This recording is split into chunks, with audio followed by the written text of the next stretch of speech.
我可以用自己嘅自身經驗同翻啲師弟妹講，其實我喺讀書嘅階段同時間追求運動成績，反而我嘅運動成績係有提高。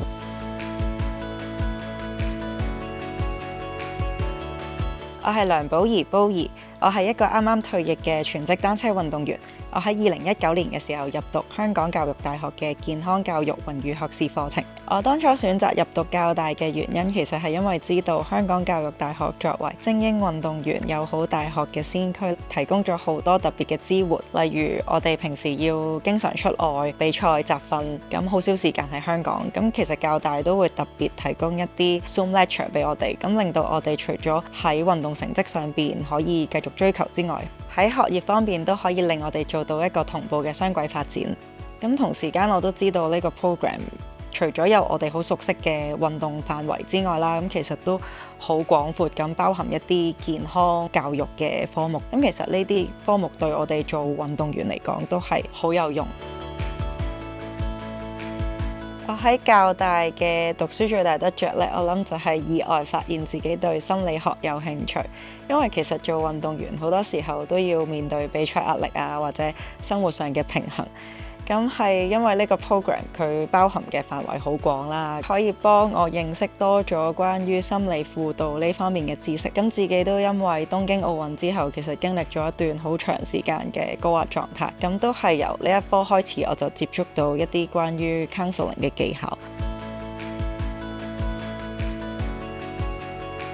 喺2023年嘅時候，我哋喺杭州亞運會就拎咗個歷史性嘅團體追逐賽嘅銅牌。咁當時我哋成班隊友之間就係突然間有一團火咯，就覺得我哋其實可能搏一搏係有可能贏到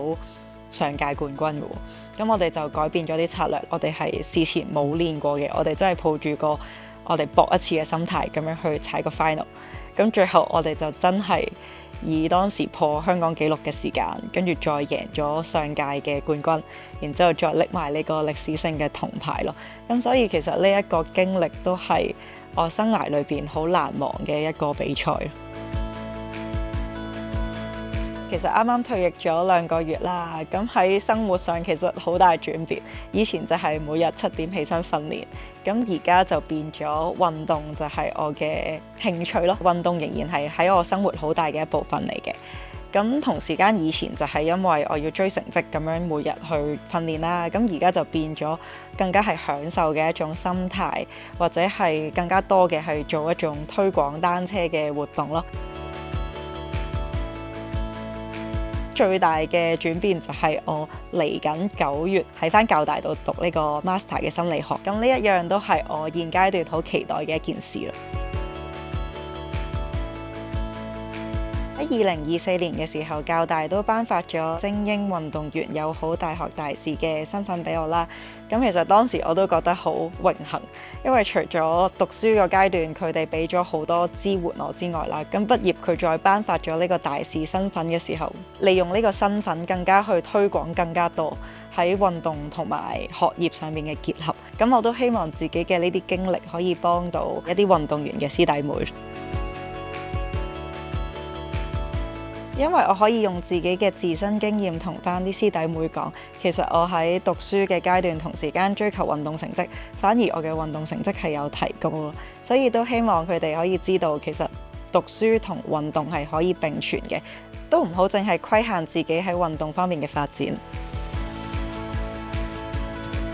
我覺得有能力嘅校友可以捐助教大啦，咁其他有專業知識嘅校友都可以多啲返嚟教大。咁我都希望大家其實可以利用自己嘅知識返嚟，可能做一啲分享啊，或者參與活動咁。即係好似以我自己為例啦，我都可以以運動員嘅自身經歷分享好多故事，凝聚返教大嘅社群，然之後可以帶到一啲 inspiration 俾我哋嘅師弟妹。